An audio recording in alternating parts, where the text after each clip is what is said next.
Hello students of class 11 তাপ সঞ্চালন অধ্যায় আমরা লাস্ট ভিডিওতে শেষ করেছি এবং ফর্মুলা নিয়ে আলোচনা হয়েছে। তো এবারে আমরা এমসিকিউ সেট 1 সেট 2 বিষয় অঙ্ক নিয়ে আলোচনা করব, যাতে করে তোমাদের চ্যাপ্টারে সম্বন্ধে ধারণাটা আরো ক্লিয়ার হবে।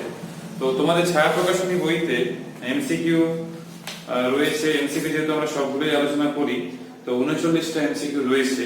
তো আমরা এই ভিডিওতে চেষ্টা করছি অর্ধেকের বেশি আলোচনা করা। তো অনেকগুলো খুবই সহজ রয়েছে, যেগুলো তোমরা ক্লাস 8 এবং ক্লাস 10 এ পড়েছো থিওরিতে, সেগুলো ফাইনালে আসার সম্ভাবনা একটু কম, কারণ আমাদের একটু ম্যাথমেটিক্যাল পার্টটা একটু বেশি আছে। তো যেহেতু রয়েছে সিলেবাসে, সেই জন্য আমরা আলোচনা করে নেব। তো সবচেয়ে প্রথমে অনেকগুলোই সহজ রয়েছে, একটু বললেই হবে। একের দাগে দেখবে কঠিন পদার্থের মধ্য দিয়ে তাপে 4টে অপশন রয়েছে। আমরা জানি কঠিন পদার্থের মধ্য দিয়ে তাপের কিন্তু পরিবহন হয়, পরিচালন কিন্তু হয় না। তো এখানে যতগুলো অপশন রয়েছে, সেখানে দেখো পরিচালন হয় না একটা অপশন রয়েছে। সো একের দাগে উত্তর হবে বি। নেক্সট কোশ্চেন, দুইয়ের দাগে তরল বা গ্যাসের মধ্য দিয়ে তাপের কি হয়? তো বেশিরভাগ ছেলেমেয়েরা হয়তো বলবে শুধুমাত্র পরিচালন হয়, তা না। তরল কিংবা গ্যাসের মাধ্যমের মধ্য দিয়ে পরিবহনও কিন্তু হতে পারে। অণুগুলো স্থানান্তরিত হবে না, কিন্তু পরিবহন হতে পারে। এই জন্য এই ক্ষেত্রে অপশন হবে ডি। আমি আর অপশনগুলো পড়ে পড়ে বলছি না, সময় বেশি লাগবে। তো তোমাদের কাছে বই রয়েছে, দেখে নাও। পেজ নাম্বার 717 নিউ এডিশন বইতে। কোশ্চেন নাম্বার 3, যে পদ্ধতির ফলে গ্রীষ্মকালে দুপুরে পুকুরের জল কিছুটা গভীরতা পর্যন্ত গরম হয়ে ওঠে। তাহলে কিছুটা গভীরতা পর্যন্ত গরম হয়ে ওঠে, তার মানে সূর্য থেকে যে তাপটা পাওয়া যাচ্ছে, সেটা জলের অণুর মধ্য দিয়ে পর পর যে অণুগুলো রয়েছে, তার মধ্য দিয়ে তাপটা সঞ্চালিত হচ্ছে। তো এই প্রক্রিয়ার নাম হচ্ছে পরিবহন। তাহলে এটা হবে অপশন এ। তাহলে 3-এর দাগে হচ্ছে অপশন এ। নেক্সট হচ্ছে কোশ্চেন নাম্বার 4, তাপ পরিবহনের সময় কি হয়? না, আমরা জানি পদার্থের মধ্যে অনেকগুলো অণু রয়েছে। তো একটা অণুর কম্পন তার পার্শ্ববর্তী যে অণুগুলো রয়েছে, তাদের একটা অণু থেকে তার পাশের অণু, তার পাশের অণু থেকে তার পাশের অণু, এরকম হয়ে পর সঞ্চালিত হয়, কিন্তু অণুগুলো কিন্তু স্থানান্তরিত হয় না। তো এখানে যদি প্রশ্ন দেখো, তাহলে এটা 4-এর দাগের যে ডি অপশন, সেই ডি অপশনটা হবে। 5-এর দাগের প্রশ্ন দেখো, তাপের সুপরিবাহী তরল। তোমরা একদম ছোটবেলা থেকে পড়ে আসছো 6-7 থেকে। আমরা জানি যে পারদই হচ্ছে সেই তরল। তাহলে পারদ রয়েছে অপশন সি তে। নেক্সট হচ্ছে কোশ্চেন নাম্বার 6। কোশ্চেন নাম্বার 6 এ দেখো, পাতের বেদ দেওয়া রয়েছে, প্রস্থচ্ছেদের ক্ষেত্রফল রয়েছে, বিপরীত তলের তাপমাত্রা পার্থক্য ক্যাপিটাল টি রয়েছে। পাতের মধ্যে দিয়ে একক সময়ে পরিবাহিত তাপের কোন সম্পর্কটা হবে? না, আমরা জানি যে রিলেশনটা যেটা হয়, একক সময়ে যদি হয়, তাহলে টি দিয়ে ডিভাইড করে নিই আমরা, তাহলে কে এ, টেম্পারেচার ডিফারেন্স যদি টি ধরা হয়, তাহলে এরকম একটা থাকে। তো কে তো হচ্ছে ধ্রুবক। তো এখানে বলেছে একক সময়, তার মানে আমরা কিউ বাই টি সমানুপাতিক পরিষ্কার দেখতে পাচ্ছি। যদি কে ধ্রুবক ধরি, তাহলে এর জন্য দেখবে অপশনে কে নেই, এইটা হবে এ টি বাই ডি, ডি যেখানে হচ্ছে বেদ। তাহলে এইখানে অপশন সি হবে উত্তর। নেক্সট কোশ্চেন, কোশ্চেন নাম্বার 7, শীতকালে দু হাত দিয়ে একটি লোহার টুকরো একটি কাঠের টুকরোকে স্পর্শ করলে লোহার টুকরোটি বেশি ঠান্ডা মনে হয় কেন? আমরা ভালো করে জানি লোহা হচ্ছে পরিবাহী এবং ধাতু, আর কাঠ হচ্ছে অন্তরক। তাহলে এখানে যতগুলো অপশন রয়েছে, ডি অপশনটা একটু লক্ষ্য করে দেখবে, সেখানে লেখা রয়েছে লোহা হচ্ছে সুপরিবাহী, তাই সে সহজেই আমাদের শরীর থেকে তা কি করতে পারে, গ্রহণ করতে পারে। এবং আরেক তার সঙ্গে লেখা আছে, দেখো আমাদের দেহ থেকে তাপ লোহার টুকরোতে চলে যেতে পারে, সেই জন্য আমাদের কি হয়, ঠান্ডা লাগে। তার কারণ হচ্ছে সে পরিবাহী বলে, কাঠ পরিবাহী না, সেই জন্য তার পরিবর্তন হয় না। এই অনুভূতি আমরা একটা কাঠের চেয়ার, একটা লোহার চেয়ারে বসলেই বুঝতে পারবো। তো এটা হবে অপশন ডি। কোশ্চেন নাম্বার 8, তাপ পরিবাহীকাঙ্কের এসআই একক কি? তো এটা আমরা বারবার পড়েছি, আমরা এখান থেকেও বের করে নিতে পারি। তাপ পরিবাহীকাঙ্কের এসআই একক, এখান থেকে জুল সেকেন্ড, তাহলে জুল পার সেকেন্ড অর্থাৎ ওয়াট। তাহলে এইখান থেকেও যদি আমরা এর একক কিংবা মাত্রা যাই বলা হয় একক কথাই বলি, তাহলে এককটা হচ্ছে কত, ওয়াট হবে জুল পার সেকেন্ড থেকে, তাহলে watt metre inverse kelvin inverse. তাহলে তোমরা দেখবে একটা অপশন রয়েছে, যেটা হচ্ছে option B. Next question, question number 9। 9 এ দেখো, এটাও খুব সহজ প্রশ্ন। তাপীয় রোধের কথা বলা হয়েছে। তাপীয় রোধ তোমরা ক্লাস 10 এ তাপীয় রোধের রাশিমালা নির্ণয় করেছো, ক্লাস 11 এ আমরা তাপ সঞ্চালন অধ্যায়টা আলোচনা করেছি, তোমাদের নিশ্চিত মনে আছে। তো তাপীয় রোধের রাশিমালা হতো কিন্তু এটাই d বাই k। অনেকেই x ধরে, তাই তাদের x বাই k হয়। তো d বাই k যদি হয় তাহলে এটা হবে অপশন ডি, 9 জায়গে অপশন বি। নেক্সট হচ্ছে কোশ্চেন নাম্বার 10। কোশ্চেন নাম্বার 10 এ একটা ম্যাথমেটিক্যাল পার্ট রয়েছে, সেটা হচ্ছে দুটো পরিবাহী রয়েছে, সেই পরিবাহী দণ্ডের দৈর্ঘ্য, প্রস্থচ্ছেদ, ক্ষেত্রফল, দু প্রান্তের তাপমাত্রার পার্থক্য, এই প্রত্যেকটা রাশির অনুপাত রয়েছে 2:3। দুটো আলাদা আলাদা দণ্ড, ঠিক আছে। তাহলে একটা মানে কি হচ্ছে 2 টাইমস যদি, আর একটা 3 টাইমস হচ্ছে, আর দুটোর মধ্যে দিয়ে সমান হারে তাপ পরিবাহিত হচ্ছে, তখন তাপ পরিবহনে কিংবা তাপ পরিবাহিতাঙ্কের অনুপাত কত? তো এটা খুবই গুরুত্বপূর্ণ একটা প্রশ্ন। তো এই প্রশ্নটা আমরা যখন পড়ব, তাহলে যেহেতু এখানে বলেই দিয়েছে যে উষ্ণতার যে পার্থক্য, তাপমাত্রার পার্থক্য, তার অনুপাতটাও দেওয়া হয়েছে 2:3 করে। তাহলে আমরা ইজিলি বলতে পারি, যদি প্রশ্নের কথা ভাবি, তাহলে প্রথম ক্ষেত্রে যদি ভাবি K1 A1, উষ্ণতার পার্থক্য আমরা T1 ধরে নিলাম, মানে ডিফারেন্স আমরা ধরেছি θ2 - θ1, সেটাকেই ধরে নিলাম T1। আর এখানে D1 যেহেতু বলেছে একই হারে তাপ পরিবহন হচ্ছে, দেখো প্রশ্ন তো লক্ষ্য করে দেখো, বলা হয়েছে একই হারে। তাহলে একই হারে যদি বলি, তাহলে যেহেতু প্রশ্ন তো এখানে বলেই দিয়েছে একই হারে, তাহলে T2 যাই হোক না কেন, এই ভাগটা দুটো কিংবা দুটো অনুপাত দুটো একই হবে। অর্থাৎ এই ক্ষেত্রেও যেটা লিখছি আমরা, এটাকে আমরা কিন্তু বলতে পারি এটা। সো এটাকে আমরা এইভাবে অ্যাপ্রোচ করতে পারি, K2 A2 T2 by D2। এখান থেকে K1 আর K2 এর অনুপাত আমরা ইজিলি পেয়ে যাব। আমাদের কিছু ডেটাও কিন্তু এখানে রয়েছে। কেমন না, দেখো K1 বাই K2।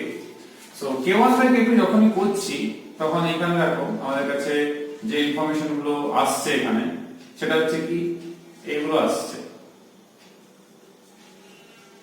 তো এগুলোর মধ্যে A2 by A1, T2 by T1, এগুলোর ভ্যালু কিন্তু বইতে দেখো দেওয়া রয়েছে।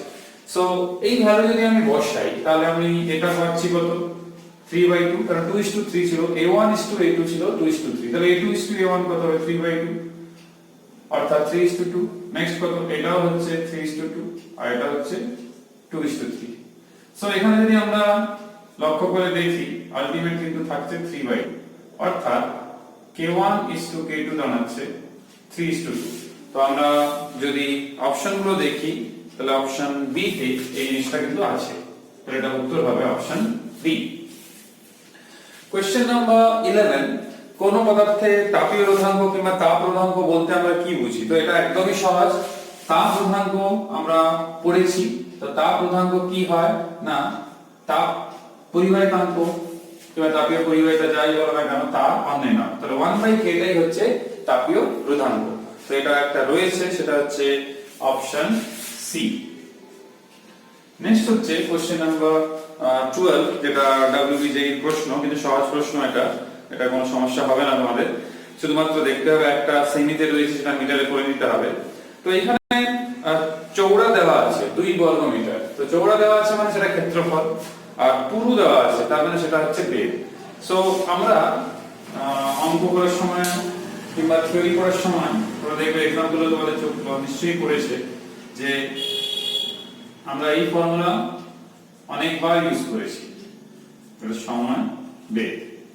তো কিউ এর ভ্যালু যদি লক্ষ্য করে দেখো, কিউ এর ভ্যালু কিন্তু দেওয়া রয়েছে, আমি বলছি কত ভ্যালু দেওয়া রয়েছে। কিউ এর ভ্যালু দেওয়া রয়েছে 1.56 10 টু দি পাওয়ার 5 কে এর ভ্যালু দেওয়া নেই, কে এর ভ্যালু জিজ্ঞেস করা হয়েছে, আর ক্ষেত্রফল দেওয়া রয়েছে 2 বর্গ মিটার। এই উষ্ণতার পার্থক্যটাই দেওয়া হয়েছে 20। এবার সেলসিয়াসে পার্থক্য দেওয়া রয়েছে, একে কেলভিনে করে কোনো লাভ নেই, কারণ সেলসিয়াস স্কেল আর কেলভিন স্কেলের যে স্থিরাঙ্কগুলো অর্থাৎ ডিভিশনগুলো প্রাথমিক অন্তর সেটা কিন্তু সেমই থাকে। আর টাইম বলেছে 1 ঘন্টা, 1 ঘন্টা মানে আমরা জানি কত সেকেন্ড হয়, 3600 সেকেন্ড। আর বেদ দেওয়া হয়েছে কত, পুরু, সেটা দেওয়া হয়েছে কত, 12 সেমি। এবার যদি প্রশ্নটা দেখি 12 সেমি রয়েছে, তো সেমি থেকে আমাদেরকে মিটারে করে দিতে হবে, সো 10⁻²। সো এখান থেকে সব ভ্যালুগুলো রয়েছে, এখান থেকে শুধু সলভ করতে হবে, সলভ করলে তোমরা পাবে 0.13। তো আমি সলভ করে দেখিয়েছি, সেটা পাওয়া যাচ্ছে, তোমরা কনফার্ম করতে পারো। তো 12 দাগের যে উত্তরটা হবে সেটা হচ্ছে অপশন বি। 13 দাগের যে প্রশ্ন রয়েছে সেটাও খুব ভালো প্রশ্ন। তো এটা আমি তোমাদের বলে রাখি, 13 দাগের প্রশ্ন আমরা যখন থিওরি পড়ি সেখানে যুগ্মপাত দুটো ছিল, মনে করে রাখো। সেই যুগ্মপাতে তুল্য তাপ পরিবাহিতাঙ্ক আমরা বের করেছিলাম দুটো পাত ধরে, আবার তাদের সংযোগ স্থলের উষ্ণতা বের করেছিলাম। তো এদিকে θ2 θ1 ছিল, সংযোগ স্থলের উষ্ণতা আমরা θ ধরেছিলাম। তো সেই এক্সপ্রেশনটা যদি আমি আবার লিখি, সেই এক্সপ্রেশনটাই সাপোজ আমি সেই এক্সপ্রেশনটা লিখলাম। সেই এক্সপ্রেশনটা ছিল θ k1 θ2 x2 k2। তো এক্সপ্রেশনটা তোমরা মনে রেখেও লিখতে পারো, যে প্রুফ করতে হবে কোনো মানে নেই। k2 x1 k1 x2 এরকম এক্সপ্রেশন ছিল। তো প্রশ্নে বলা রয়েছে বেদ সেম, তো বেদ নিয়ে কোনো চাপ থাকলো না। আর হচ্ছে কি, প্রশ্নে θ2 যেটা, সেটা প্রশ্নে দেওয়া আছে θ1, আর আমাদের যেটা θ1 ছিল প্রমাণ করার সময় এটা হচ্ছে t2। কারণ বলি, এখানে দেখো প্রশ্নে বলা রয়েছে যে উপাদান দুটি তাপীয় পরিবাহিতাঙ্কের পদ লেখা রয়েছে উষ্ণ প্রান্তে তাপমাত্রা T1। তো আমাদের থিওরিতে ধরা ছিল উষ্ণ প্রান্তে তাপমাত্রা θ2, তো সেই জন্য এই চেঞ্জটা করতে হবে। এবারে শুধুমাত্র মান বসানো, মান বসালে দেখো এখানে আসছে k1 t1 k2 t2, আর x1 x2 x বসালে দেখো উভয় পক্ষে উপর থেকে x কমন, নিচে থেকে x কমন কেটে যাচ্ছে। সো k1 k2 অথবা k2 k1। তো এই অপশনটা আমরা দেখতে পাচ্ছি, সেটা হচ্ছে অপশন এ তে এটা রয়েছে। তো এটাই হবে সেই উত্তর। ইভেন আমাদের যে পরের প্রশ্ন যদি আমরা লক্ষ্য করে দেখি, সেটা হচ্ছে কোশ্চেন নাম্বার 14। তো 14টা একদমই সহজ রয়েছে, এটা আমরা ক্লাস 10 এ করেছি। তাপীয় রোধের মাত্রিয় সংকেত, তো তোমরা নিজেরা বের করে দেখতে পারো। তাপীয় রোধের যে রাশিমালা সেটা হচ্ছে d/k। তো d এর মাত্রা অর্থাৎ l, এর মাত্রা অর্থাৎ l স্কয়ার, আর k এর মাত্রা বের করে এই সম্পর্ক থেকে। তো ক্লাস 10 এ করেছো। তো এখানে কোন উত্তরটা হবে তাহলে? না, উত্তরটা যেটা হবে সেটা হচ্ছে অপশন, এখানে দেওয়া রয়েছে অপশন ডি তে আছে, অর্থাৎ 14 দাগে উত্তর হবে অপশন ডি। নেক্সট কোশ্চেন, সেটা হচ্ছে কোশ্চেন নাম্বার 15। এটাও আমরা থিওরিতে পড়েছিলাম, যুগ্মপাত পড়ার সময়। মনে করে দেখো দুটো পাত যাদের বেদ এরকম ছিল, x1 x2 করে ছিল, তো তাদের জন্য যে সমীকরণটা আমরা পেয়েছিলাম এটা তুল্য তাপ পরিবাহিতাঙ্ক ছিল, সেটা এইটা ছিল। সো এখানে আমাদের এই প্রশ্নতে যেটা চাওয়া হয়েছে সেটা হচ্ছে k এর ভ্যালু চাওয়া হয়েছে। তো এখান থেকে যদি আমরা k এর ভ্যালু বের করি, তাহলে k যেটা দাঁড়াচ্ছে সেটা হচ্ছে x1 x2 x1 k1 x2 k2। So এরকম একটা ভ্যালু দাঁড়াচ্ছে। সো এইটা একটা অপশন রয়েছে, সেটা হচ্ছে অপশন বি। বি তে কিন্তু হচ্ছে। তো এইভাবে আমরা করব। 16 থেকে প্রায় 21 অবধি পুরো থিওরিক্যাল প্রশ্ন একটু আলোচনা করলেই হবে। সো 16 দাগে যে প্রশ্ন রয়েছে সেটা হচ্ছে কোন বস্তুর উষ্ণতা তার পারিপার্শ্বিক উষ্ণতার সমান হলে কি হবে? না, সমান হলে যে পরিমাণ বিকিরণ হবে কিংবা বিকীর্ণ হবে, যেটা লেখা রয়েছে দেখো অপশন বি তে, বস্তু দ্বারা বিকীর্ণ তাপ ও শোষিত তাপের পরিমাণ সমান হয়। কেন? না, বস্তুর উষ্ণতা এবং পারিপার্শ্বিক উষ্ণতা সমান। তো উষ্ণতা আছে কিছু একটা, তার মানে বিকিরণও হবে আর শোষণও হবে, কিন্তু যেহেতু সেম রয়েছে সেই জন্য পরিমাণটা ইকুয়াল হবে। তো এটা হবে 16 দাগে বি। কোশ্চেন নাম্বার 17 দেখো, শূন্যে আলোর গতিবেগ c, তাহলে কোন মাধ্যমে বিকীর্ণ তাপের গতিবেগ কত হবে? দেখো মাধ্যম যখন হচ্ছে তার প্রতিসরাঙ্ক স্বাভাবিকভাবে 1 এর বেশি হচ্ছে। তো সেই ক্ষেত্রে আমরা জানি, আলো পড়ার সময় পড়েছো μ c/v, সো v c/μ। μ এর ভ্যালু সিন্স 1 এর বেশি, সো obviously v এর মান সেই ক্ষেত্রে c এর কম হচ্ছে। তো এখানে উত্তর হবে 17c, অর্থাৎ শূন্য মাধ্যমে আলোর বেগের থেকে একটু হলেও কম হবে। 18 দাগে এটাও খুব সহজ প্রশ্ন, তোমরা ক্লাস 8 এ পড়েছো। ছাতা দিয়ে সূর্যের তাপ থেকে দেহকে আড়াল করা হয়, এর থেকে বোঝা যায় বিকিরণ তাপ কিভাবে। অবশ্যই সরলরেখায় চলে, এটা আমরা বিকিরণ তাপের ধর্মতে 11 এও পড়েছি। তো এটা হবে 18 যেটা, সেটা হচ্ছে এ। নেক্সট কোশ্চেন, সেটা হচ্ছে কোশ্চেন নাম্বার 19। কোন বিকিরকের তাপমাত্রা বৃদ্ধি পেলে কি হবে?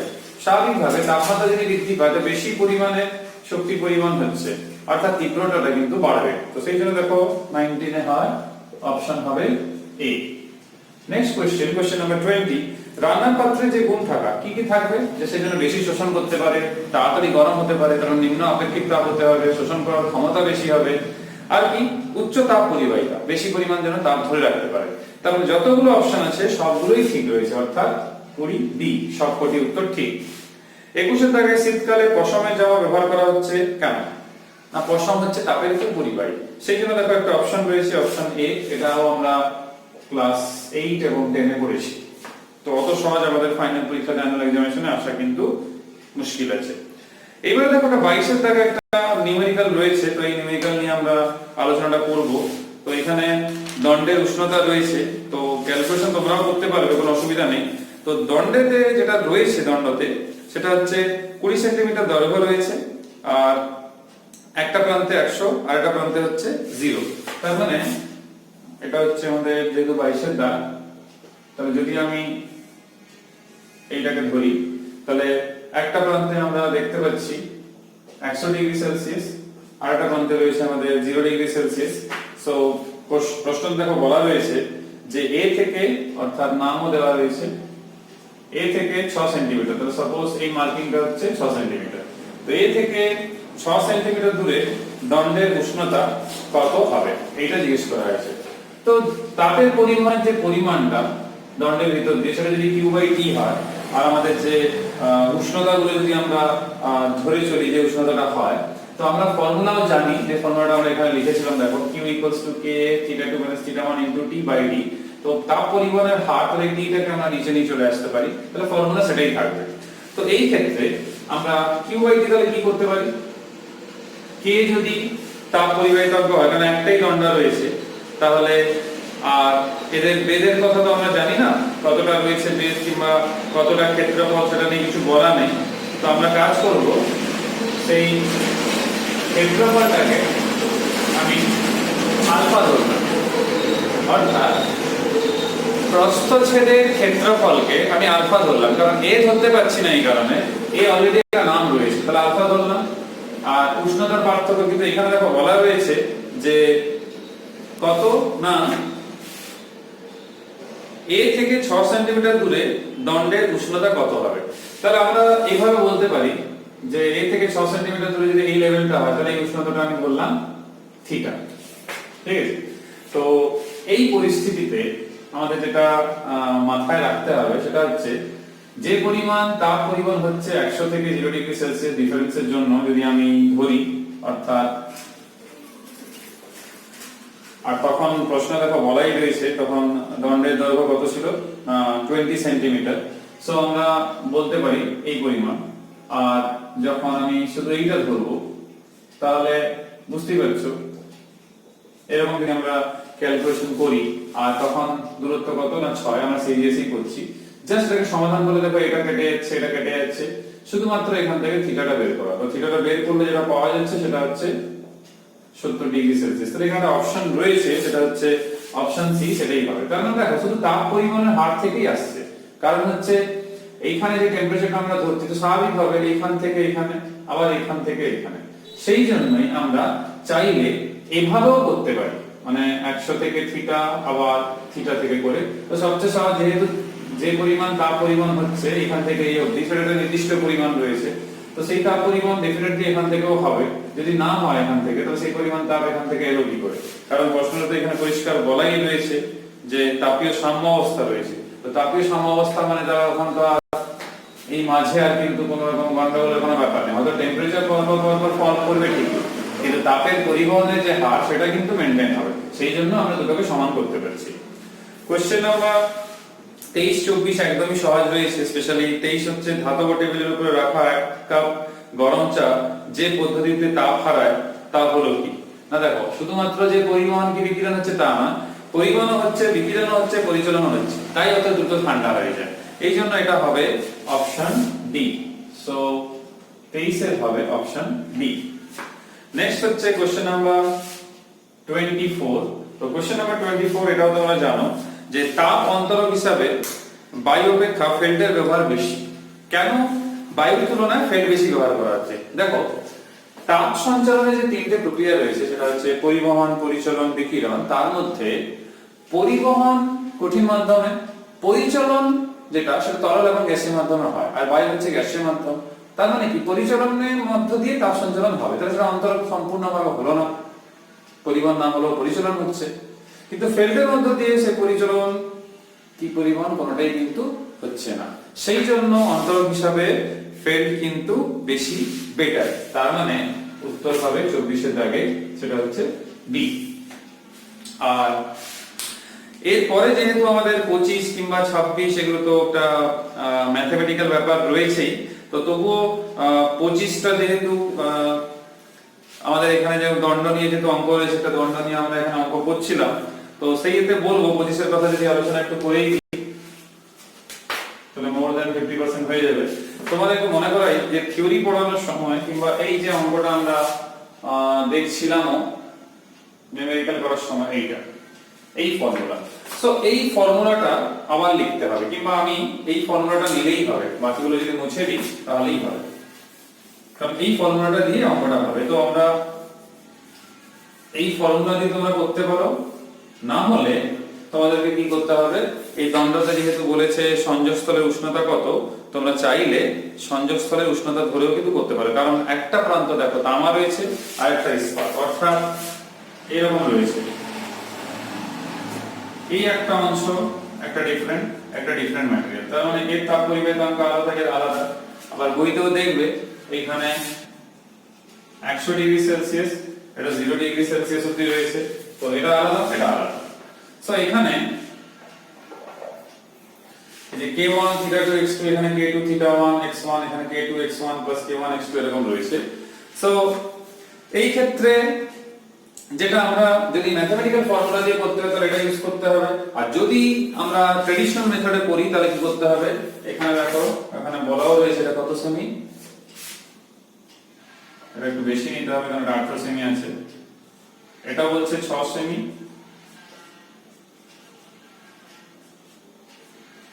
এটা হচ্ছে 18 সেমি। সো যদি আমরা এখান থেকে করতে চাই আর কি, যে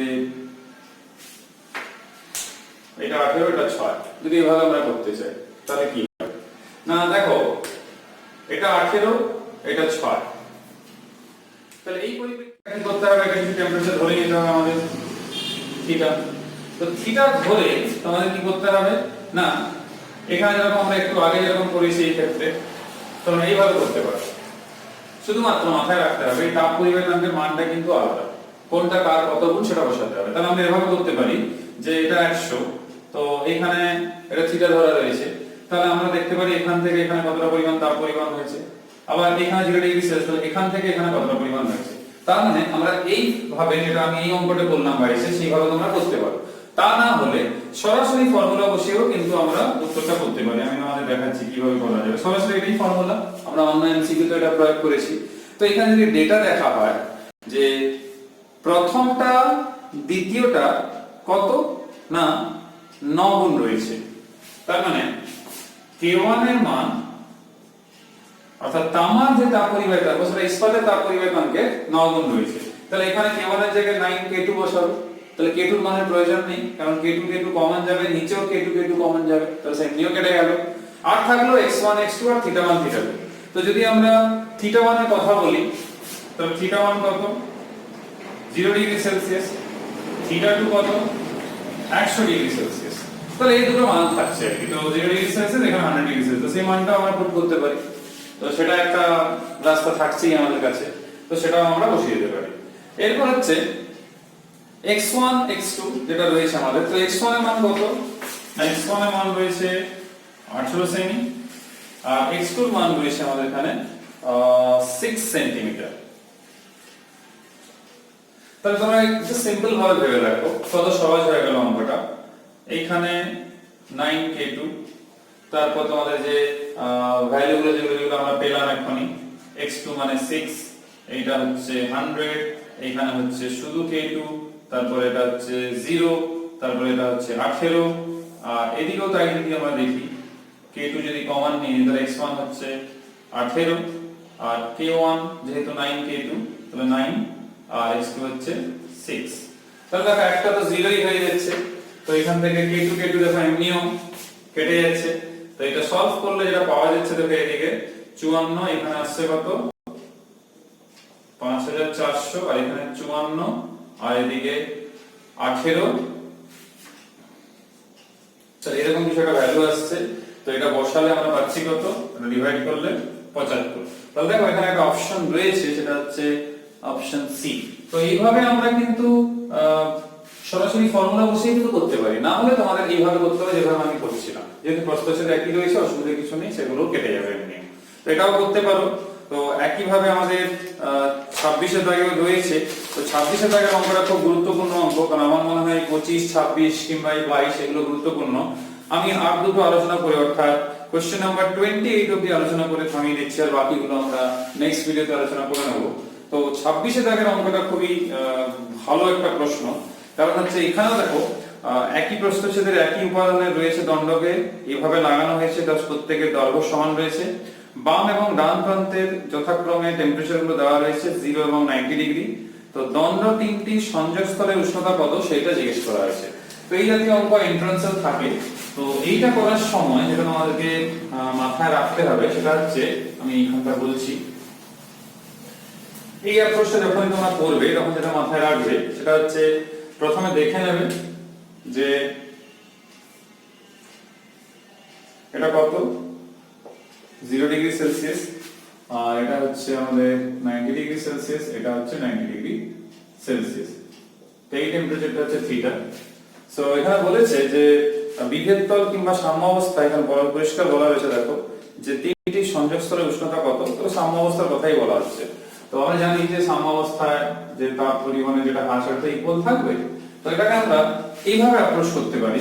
সবচেয়ে প্রথম যদি আমরা ভাবি যে এইটা আমরা বের করছি, তো সবগুলো এসে এখানে জমা হচ্ছে, যেমন শক্তি সংরক্ষণ তো খাটবে, কারণ হচ্ছে তাপ মানে সেও তো একটা শক্তি, শক্তির একটা রূপ। তাহলে আমরা এইভাবে বলতে পারি, এখানে প্রশ্নতে যেরকম বলা রয়েছে, তো আমরা এভাবে অ্যাপ্রোচ করতে পারি। q/d যেটা থাকছে সেটা আমরা যে ফর্মুলা আমরা আগেও করেছি, যে এই যে ফর্মুলাটা করেছিলাম, সো ka থিটা মাইনাস 0, আর এখানে দেখো বেদ একই বলা রয়েছে। সো এইগুলোকে যদি আমি সবগুলোকে ধরি একটা,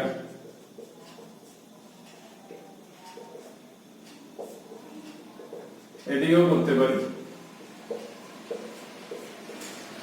সো সেম একই টাইপেরই থাকছে, কিন্তু প্রত্যেকের ক্ষেত্রে এখানে টি থাকবে, অবশ্য একক সময় ধরলে সেটার প্রয়োজন থাকবে না। সো এগুলোকে আমরা এখানে অ্যাড করতে পারি, কিংবা এটাকে না লিখে আমরা সরাসরি এইভাবেও করতে পারি, যেরকম তোমরা কয়েকটা এক্সাম্পলেও দেখেছো। প্লাস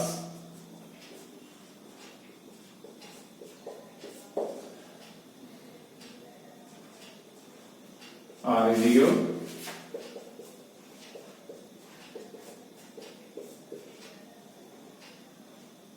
এটা কিন্তু d, হ্যাঁ, ইকুয়ালস টু 0।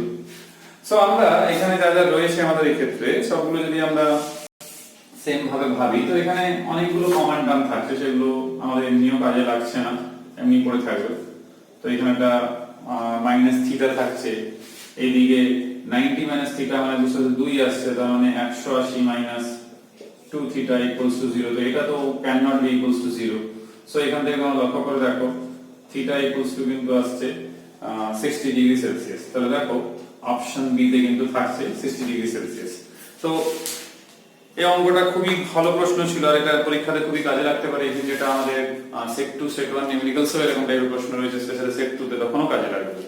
আর জাস্ট দুটো ছোট প্রশ্ন আলোচনা করে আমি স্টপ করছি। একটা হচ্ছে 27 দাগের প্রশ্ন, প্রধানত যে গ্যাসের কারণে ওজোন স্তর নিঃশেষিত হচ্ছে। তো আমরা ভালো করেই জানি, ক্লাস 10 তোমরা পড়েছো, আগেও পড়েছো, যে ওজোন স্তর ধ্বংসের কারণের মধ্যে সিএফসি এর ভূমিকার কথা বলা হয়েছে।